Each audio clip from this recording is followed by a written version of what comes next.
والی چیز، اس کو سنتے ہیں اور اس طرح سے چراغاں ہوتے ہیں۔ مالک نے فرمایا ان سے کہیے کہ آج جو تم کو توحید کے نام سے تمہارے بدن میں آگ لگ جاتی ہے، اور آج تم جو مسلمانوں سے جو تمہاری خیر خواہی میں اللہ کی کتاب کے آیات تمہارے سامنے پڑھ کر سناتے ہیں، تم بات سننے کے بعد جل اٹھتے ہو، یہ جلن تو معمولی جلن ہے، اصلی جلن سے تمہارا سابقہ پیش آنے والا ہے، وہ جلن ہے جہنم کی وہ آگ کی جو جلا جلا ڈالے گی، اور ایک لمحے کے لیے تمہیں نجات مل جائے اور تمہیں جلن سے آرام مل جائے، فرمایا وہ آرام نہ ملے گی۔ ان سے یہ بتا دیجیے کہ تمہاری اس روش کا یہ انجام ہونے والا ہے، اللہ نے اس کا وعدہ کیا ہے کفار و مشکل سے، اس کے اندر وہ جا کے رہیں گے اور وہ بہت بری جگہ ہے۔ یہ بیان کرنے کے بعد پھر فرمایا ان نادانوں سے بتائیے کہ یہ کن کو پکارتے ہیں، کن کی بندگی کرتے ہیں، اللہ کے مقابلے میں کن کے دروں پر جانے کے بعد اپنا ماتھا ٹیکتے ہیں، کن کے دروازوں پر دستک دیتے ہیں۔ ان کے زیارت کو اور ان کے درباروں میں جاتے ہیں، ان کے پاس کوئی طاقت نہیں، نہ ان کی ساتھ بھلائی کے اوپر کوئی قدرت رکھتے ہیں اور نہ برائی ان کو پہنچا سکتے ہیں۔ فرمایا یا ایھا الناس، کیونکہ اس میں مشکل سے خاص طور سے یہ خطاب تھا، اس لیے مالک نے ناس انسانوں سے خطاب کیا کہ اے لوگوں سنو، ضروری و مثل، اللہ تمہارے لیے ایک مثال بیان کرتا ہے، تمہارے سامنے اللہ کی طرف سے ایک مثال بیان کی جا رہی ہے، فاستمیعوا لہ، تو اس مثال کو سننے کے لیے تمہارے اپنے فائدے کی چیز ہے، حق و ناحق تمہارے سامنے بالکل واضح ہو کر آ جائے گی، جس غلط فہمی میں تم مبتلا ہو اس سے تم بچ سکتے ہو اگر اپنے کان کو کھول کر اور دل کو عصبیت اور یہ کسی ضد و ہٹ کرنے سے بچا کر اگر تم اس کو سنو گے، فاستمیعوا لہ، کان کھول کر کان لگا کر سنو۔ اور مثال یہ ہے کہ ان الذین تدعون من دون اللہ، کہ وہ ساری چیزیں چاہے وہ بت ہوں، چاہے وہ آستانے ہوں، چاہے وہ بابا کا کوئی درخت ہو جہاں وہ بابا سائے میں لیٹا کرتے تھے، چاہے وہ ان کی منجی ہو یا ان کا چپل ہو، ان کا ڈنڈا یا ان کا کھڑا ہو، جس کو تم آج مشکل کشا مان کر اپنے سروں پر رکھتے ہو، اس کا طواف کرتے ہو، اس کو چومتے ہو، اس کے ساتھ ادب کرتے ہو، زبان کی دھولی دیتے ہو اور وہاں گھر کی بتیاں جلاتے ہو، یا اس پر جانے کے بعد کوئی زیور پہناتے ہو یا کپڑا ڈالتے ہو، جو بھی ہو، جتنے ہیں تمہارے اللہ کے علاوہ جتنے معبودان باطل ہیں جن کو تم آج اپنا مشکل کشا، دستگیر، داتا اور غوث سمجھتے ہو، جن سے مرادیں مانگتے ہو، جن کے سامنے جانے کے بعد روتے ہو، ڈوتے ہو، جہاں سجدہ کرتے ہو، طواف کرتے ہو، جن کو زور زور سے پکارتے ہو کہ مدد کرو، تم سے لے کر جاؤں گا، فرمایا جاہلو یہ کیا مدد کرے، تم ان سے اولاد مانگنے جاتے ہو، شادی کروانے جاتے ہو، ان کا حال ہے لا یخلقون ذبابا، یہ تمہاری بیوی یا تمہاری بہو کے پیٹ میں اولاد کیا ڈالیں گے، یہ تو ایک مکھی بنانا چاہے، ایک گندی مکھی جو نجاست میں اڑتی رہتی ہے، تب ان کے پاس بچیاں ہیں۔ وَلَوِ اجْتَمَعُوا لَهُ، اگر یہ سارے تمہارے بابا حضرات، یہ سارے حضرات مل جائیں، کاکا صاحبان، یہ سارے بزرگ جن کی تم دہائی دیتے ہو، سب مل جائے، وَلَوِ اجْتَمَعُوا لَهُ، اگر سب مل کر اگر یہ چاہے کہ ایک مکھی بنا دے تو ایک مکھی نہیں بنا سکتے، تو تمہاری قسمت بنائیں گے، تمہاری گودے بھریں گے، تمہارے بیمار کو شفا دیں گے، تمہاری پکار کو سن کر تمہاری مشکل کشائی کے لیے پہنچیں گے، جاہلو اس سے بڑی کوئی رعایت نہیں۔ ایسے یہ معذور محض ہیں، عاجز محض ہیں، کوئی ان کے پاس طاقت نہیں، نہ ان کو خبر ہے، نہ اپنی پیدائش پر یہ قادر تھے، نہ اپنی اولاد کو یہ پیدا کر پائے تھے، نہ کائنات کا ایک دن کا اگر یہ چاہے کسی یا مچھر بیگ پر بنانا چاہے تو زیادہ میں ان سے مارنے سے فائدہ۔ اور یہ تو دور کی بات رہی، جب تم ان کو مشکل کشا، دستگیر اور دادا سمجھ کر ان پر چڑھاوے چڑھاتے ہو، مٹھائی رکھتے ہو، ان کے اوپر جانے کے بعد مالدہ اور نمک ڈالتے ہو، ان کے اوپر اور کھانے مختلف انداز کے تم ان کے سامنے جا کر چڑھاتے ہو، ان کی نظر نیاز کرتے ہو، یہ تمہارے بابا لوگ جو پڑے ہوئے ہیں، وہی یسلوبہم الذباب شیئا، اگر ان کے اس پرشاد میں سے مکھی کوئی چیز لے ہوئے لا یستنقذوہ منہ، یہ سب مل جائے بابا تو مکھی سے کہے واپس کر جا دے جا، تو مکھی کے اس سے نہیں چھوڑا سکتے، ان کی طاقت مکھی کی طاقت سے بھی کم۔ اگر بابا حضرات کے اوپر پریشانی اٹھ جائے اور مکھی اپنے ٹانگ میں دبا اور لے جائے ان کا دانا کی جو پلاؤ کا ان کو چڑھایا گیا تھا ایک چاول کا چھوٹا دانا، تو یہ بابا لوگ سب مل جائے تو اس سے چھوڑا نہیں سکتے۔ یہ معاملہ ہے، ان سے مانگتے ہو شرم نہیں آتی۔ کوئی جانور کسی پتھر سے کسی دیوار سے، کوئی نادان سے نادان ہوگا جو ان سے مانگے گا۔ کوئی کتا نہ کتے سے مانگتا ہے نہ اس کی لاش سے مانگتا ہے، نہ کوئی جانور کی طرف کے پاس جانے کے بعد کوئی وہاں چیختا پکارتا ہے، کیونکہ جانوروں سے لڑائی گرے ہوئے لوگوں کو مشکو تمہارے پاس تو عقل و خرد کا ایک شائبہ بھی نہیں ہے، ایک کھمبا بھی نہیں ہے۔ روبت طالب تو جو ایسے تو طلب کرے، ایسے تو مانگے، ایسے دروں کا بھکاری ہو، ان کے سامنے ہاتھ پھیلائے، جولی ان کے سامنے پیش کرے، تو اس سے ذرا کمزور نادان ناتواں کون ہے؟ مطلوب جس سے مانگا جائے ان کے پاس کچھ نہیں ہے، وہ خود ہمیشہ کے محتاج سے مرنے کے بعد تو اور زیادہ محتاج ہو گئے، ہاتھ ہلانے کی، زبان کو حرکت دینے کی طاقت ان کے پاس نہیں۔ تو بتاؤ جو ان سے مانگے ایسے کمزوروں سے، تو وہ کتنا بڑا کمزور ہے جن سے مانگا جا رہا ہے، ان کے پاس نہ کچھ ہے، نہ سنتے ہیں، نہ طاقت ہے، نہ قوت ہے، نہ علم ہے، تصرف ہے۔ تو دونوں ہے، مانگنے والا بھی کمزور اور جس سے مانگا جا رہا ہے وہ اس سے کمزور۔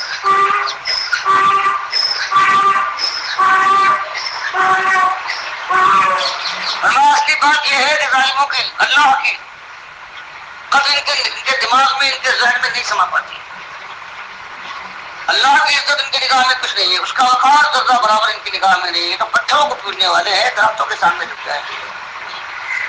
ماں قدر اللہ، سچی بات یہ ہے کہ اللہ کی جو شان ہے وہ نہ پہچانی، اپنا قدری، جیسے کہ ایک بندے کے لیے لازم ہے کہ مالک کی شان کو پہچانے، جس نے اس کو ماں کے پیٹ میں رزق پہنچایا ہے، اور اس کے بعد اس کی چھاتیوں کو اس کے لیے تیار کر دیا ہے، پوری زمین اور آسمان کی چیزوں کو اس کے رہنے سہنے کے لیے، دنیا میں زندگی گزارنے کے لیے مہیا فرما دیا ہے۔ فرمایا چاہیے تھا کہ اپنے مالک کو پہچاننے کے بعد پھر شکر گزاری کی انتہا تک انسان پہنچ جاتا، لیکن اکثریت اس کی ہے کہ اللہ کی شان نہیں پہچانتا، دوسروں کو اللہ سے بڑھا دیا کرتا ہے، اپنے مالک سے ایسا ناشکر اور نابکار انسان، اس کی اکثریت مشرک انسان مانتا ہے۔ فرمایا ان سے مانگتا ہے، ان کے سامنے جھکتا ہے جن کے پاس کچھ نہیں، جو اپنے پرشاد پر بیٹھی ہوئی ایک مکھی سے چھین نہیں سکتی، اور وہ ان اللہ قوی عزیز، جو قوی ہے اور اللہ جو ہے یہ طاقتور ہے اور یہ اقتدار والا ہے، عزیز ہے، اس کے پاس سب کچھ ہے، اور اس سے بے پرواہ ہو کر ان محتاجوں کے سامنے ہاتھ پھیلاتی ہے، جو خود اس کے در کے بھکاری ہے ان کے سامنے جا کر سوال کرتے ہیں۔ ایسے گنڈا ہے، ناتراش اور ایسے نابکار اور ناہنجار ہوتے ہیں یہ مشرک انسان۔ اس کے پاس طاقت ہے، اس سے نہیں مانگتے، اس کے پاس کچھ نہیں ہے، ان کے اوپر بچ بچ جاتے، ان کے سامنے بچ بچ جاتے ہیں، اور پھر یہ پوچھتے ہیں کبھی فرشتوں کو اللہ کی بیٹیاں بنا کر، اور کبھی رسول ابراہیم اور اسماعیل علیہ السلام کے سامنے جھک جاتے ہیں، ان کے بت کے سامنے ان کی مورتی رکھ لیتے ہیں، حضرت مریم کی یا حضرت عیسیٰ کی، اور اس سے مانگتے ہیں، اس کے سامنے گردن جھکا کر ماتھا ٹیک دیتے ہیں، حالانکہ ظالم کیا یہ تو کارندے ہیں، یہ تو مالک کے حق، مالک کے غلام، مالک کے رسول بھیجے ہوئے، مالک کے کام کرنے والے یہ کارندے ہیں، ان سے مانگ کر اور ان کے سامنے بندگی کرتے ہیں، حالانکہ ان کا مالک ہے وہ بندگی کے لائق تھے۔ اللہ یہ سبھی چھانٹتا ہے، من الملائکہ، فرشتوں میں سے رسولہ اپنے پیغمبر، حضرت جبریل پہنچاتے تھے بات کو، وحی کو اللہ کے نبی صلی اللہ علیہ وسلم تک، یہ رسول پیغمبر تھے، یہ فرشتے ہیں، یہ فرشتے اور یہ رسول بن کر آتے ہیں، اللہ کے پاس مالک بھیجتا تھا حضرت جبریل علیہ السلام کو، فرمایا من الناس، اور انسانوں میں سے پروردگار نے حضرت آدم سے لے کر اپنا رسول انسان تک پہنچائے بھیجے ہیں اپنے رسول، اور سب سے آخری رسول ہے محمد صلی اللہ علیہ وسلم۔ فرمایا جو اصلی مالک ہے اس سے تو بے پرواہ ہے، اور جو اس کے کارندے، اس کے غلام، اس کے حکم کے پابند، ان کے اوپر ساری بندگی کی ساری رسمیں ادا کرتے ہیں، ان کے سامنے جھکتے ہیں، ان کو پکارتے ہیں کہ اپنے فرشتوں کے لیے کہ اپنے باپ سے نعوذ باللہ شفاعت کر دیں گے، اور نبی صلی اللہ علیہ وسلم سے پیغمبر ہے کہ اللہ کے کہتے ہیں، اللہ کے بیٹے ہیں، اور اللہ ان کے ذریعے سے ہماری زندگی بنا دے گا۔ فرمایا جو اصلی مالک ہے اس سے کوئی تعلق نہیں ہے. اور جو اس کے بھیجے ہوئے فرشتے تھے، جو اس کے رسول اور جو اس کے انبیاء ہیں، ان کے اوپر جان چڑھتے ہیں، ان کو خدائی میں شریک کر کے ان کو کسی کو پکارتے ہیں اور کسی کے سامنے جانے کے بعد نظر نیاز کرتے ہیں. اس نادانی سے بڑی نادانی اور ظلم سے بڑا ظلم اور کون ہوگا؟ ان اللہ سمیع بصیر، جن کے سامنے یہ بندگی کر رہے ہیں، نہ تو وہ سننے والے ہیں نہ وہ دیکھنے والے ہیں، اور نہ ان میں کوئی طاقت ہے. اور پروردگار جو سننے دانا و بینا ہے، اس سے یوں بے پرواہ ہے اور یہ سمجھتے ہیں کس کو خبر ہے، اگر موقع آیا تو اگر شرک بھی کریں گے تو کس کو معلوم ہے، نکل جائیں گے، ہمارے کو فرمان نکل بھی نہیں پاؤ. ہم سبھی وسیع ہیں، تمہاری ایک ایک بات کو دیکھ رہے ہیں، ایک ایک چیز کو سن رہے ہیں، اور وہ سزا دیں گے کہ مزہ آ جائے گا. فرمایا اگر ان کو یاد نہیں بھی مانتے لیکن سفارشی مانتے ہیں. اگر یہی ہے جہاں سفارش کا معاملہ ہوتا ہے کہ اللہ کے ہم نکل جائیں گے، مالک کو مجبور کر دیں گے، ہم ان کو خوش کریں گے، بس یہ گویا یہ دھنی نہیں ہے لیکن خزانچی ہے. اور خزانچی جیسے ہمارے امن بھائی کہتے ہیں کہ ہم خزانچی کو جانتے ہیں، عبد القادر خزانچی. دھنی یعنی مالک دینا بھی چاہے لیکن خزانچی سے کہے حکم دے کہ ہاں دے دو اس کو، اور خزانچی نہ دے تو مالک کو معلوم بھی نہیں ہو. حضرات کام ہے، کام مالک اور دھنی نہ لینا چاہے. خزانچی اگر خوش ہو جائے وہ نکال دینا، ٹھیک ہے کوئی بات نہیں، پوچھے جواب دے. فرمایا اس لیے عبد القادر کو اللہ کو اتنا نہیں مانتے، اللہ کو وہ تو دھنی ہے، ہم تو عبد القادر کو مانتے ہیں. خزانچی ہے کہ یہ اللہ کہے اور یہ چاہے روک دے، اور اللہ نہ کہے چاہے اس کے پاس طاقت ہی دے دے. اس لیے عبد القادر جو ہے یہ ہمارا اصلی ہے، اس کے بعد کئی خدا کا نام آتا ہے. یا وہی بات ہے. فرمایا ظالموں کو سفارشی بناتے ہو،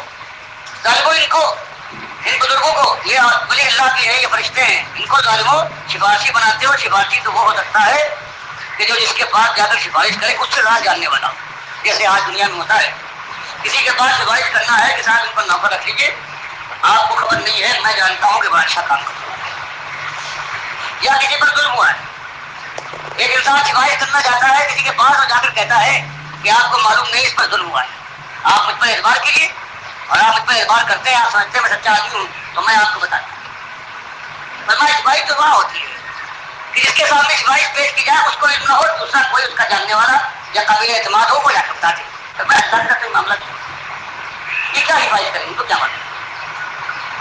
اگر یہ تم فرشتوں کو سفارشی مانتے ہو، نہ مانو کہ ہاں یہ دیتے ہیں، سفارشی تو مانتے ہو، پیغمبروں کو سفارشی تو مانتے ہو. سفارشی وہ ہوتا ہے جس کے پاس سفارش کرے اس سے راہ جاننے والا ہوتا ہے.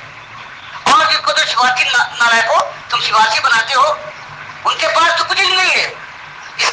کے پاس سفارش لے کے تم سمجھتے ہو جائیں گے وہ سب کچھ جاننے والا ہے. تو سفارشی کی وقت کیا ہوئی؟ جانوں سفارشی بن کر کسی بات دربار میں وہاں کام چلتا ہے جہاں وہ دربار والا ہے وہ کم جانے، اس کو خبر نہ ہو تو اسے سفارش کرے. یہاں تو یہ حال ہے، جانوں وہ مالک جو سمیع بصیر ہے وہ جانتا ہے ما بین ایدیہم،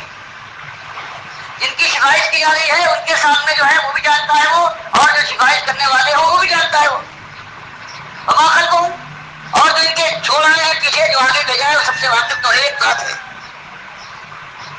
اور وہی اللہ ہے جو امور اور سارے معاملات اسی کے اختیار میں ہے، فیصلہ وہی کرنے والا ہے. تو بتاؤ یہ تمہارا جو سفارشی والا معاملہ ہے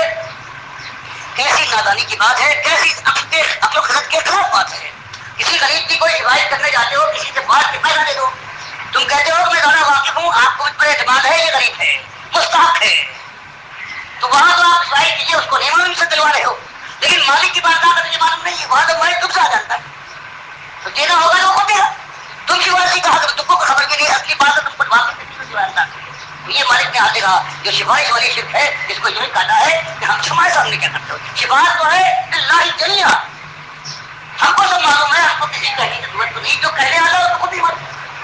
دنیا میں یہ ہوتا ہے سفارش وزیر کرتا ہے کسی آدمی کا تو وزیر کہتا ہے کہ آپ کو جہاں بنا آپ کو خبر نہیں ہے، مجھے خبر ہے کہ غریب مستحق ہے آپ کی نظر علاج کا، بادشاہ اپنے وزیر کہتا ہے. لیکن مالک یہ کہتا ہے کہ تم ظالمو فلا تضربوا للہ الامثال، تم اس معنی میں کہ بادشاہ اور وزیر کے معاملے ہے کہ وزیر جب سفارش کرے گا تو بادشاہ اس کے بعد دلیل اس کے اوپر عمل وہ عنایت کرے گا، ورنہ بادشاہ جو ہے ایسے بغیر وزیر کے راضی نہیں ہوتا. مالک کے فرمایا ٹھیک کہتے ہو، دنیا میں یہی ہوتا ہے. اس لیے یہ مثال ہمارے ساتھ میں لگاؤ، فلا تضربوا للہ الامثال، اللہ کے لیے ایسی مثالیں نہ مارو. ہمارے ان میں فرق کیا ہے تمہارے بادشاہ میں کہ ان اللہ یعلم وانتم لا تعلمون، ہم کو کوئی بتائے نہیں سفارش کرے، سفارش تو ہم سب جاننے والے ہیں. ہوتی ہے کہ بادشاہ کو وزیر بتائے، وزیر کے نیچے جو ہے وہ اس کو بتائے، اس کو بند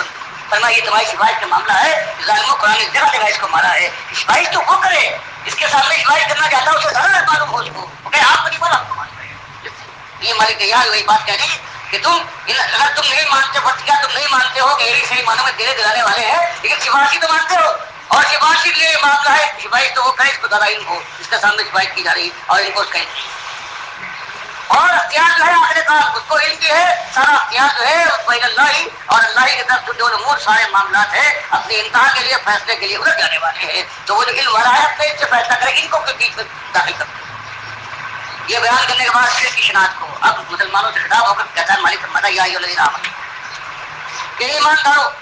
تم ایمان لائے ہو، ایمان پر قائم رہنا کوئی آسان بات نہیں، ہر طرف کفر شرک کی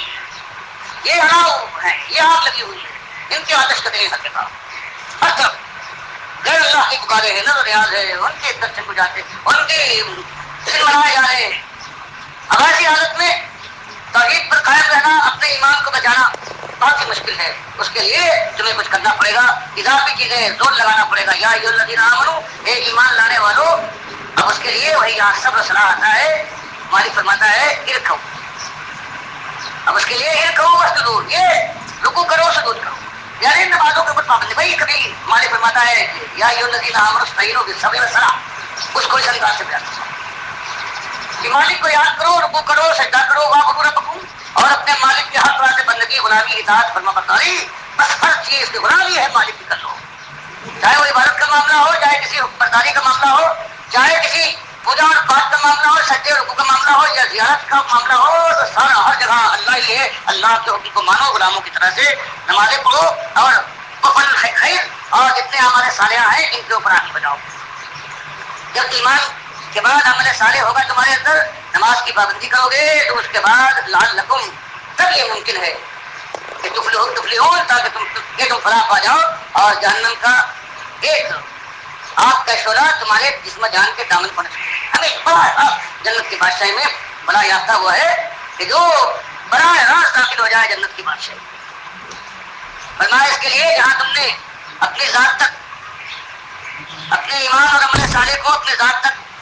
پوری طرح سے محدود رکھ کے سوال لیا ہے، تو یہی کافی نہیں ہے، اس کے بعد اس چیز کو تم نے حق پایا ہے، اس کے حق کو ثابت کرنے کے لیے، قائم کرنے کے لیے تمہیں کوشش کرنا پڑے گی کہ وہ چاروں چیزیں مالک کیا، ایمان، عمل صالح ہو گیا، تواصی بالحق اور تواصی بالصبر، وہ دو چیزیں اور ہیں، ان کا ذکر ہو رہا ہے، وجاہدوا، جب تم نے اللہ کی بندگی کے جامے کو پہن لیا ہے اور تم نے ہمارے صالحات سے اللہ کی فرما برداری کر لی ہے، تو اس کے بعد اب آگے بڑھو، وجاہدوا فی اللہ، اب جہاد کرو اللہ کی راہ میں، حق کا جہاد ہی جیسے جہاد کرنے کا حق ہے، کیا لگا جہاد کے معنی ہے کوشش کرنا اس حالت میں جبکہ کوئی مخالف چیز اور ہو بتا کہتی ہو، یہاں مراد یہ ہے کہ ایمان کو قائم اور ثابت کرنے کے لیے، حکمران بنانے کے لیے، غالب کرنے کے لیے، اور جبکہ کفر و باطل اس کا مقابلہ کرنے کو ہر وقت تیار ہے، فرمایا اس لیے اپنی جان تم لگاؤ اللہ کی راہ میں، اور کسی دنیاوی فائدے کے لحاظ سے نہیں، اللہ خالص اللہ کی رضا کے لیے اپنی جان کو لگا دو۔ جب شیطان اور کفر و باطل کے نمبردار ہیں، وہ چاہتے ہیں شرک اور کفر کی فرمانروایی باقی رہے، تم اس کے مقابلے میں اللہ تعالیٰ کے دین کو قائم کرنے کے لیے اپنی ساری قوتیں لگا دو، چاہے وہ زبان کی قوت ہو، چاہے مال کی قوت ہو، چاہے اپنی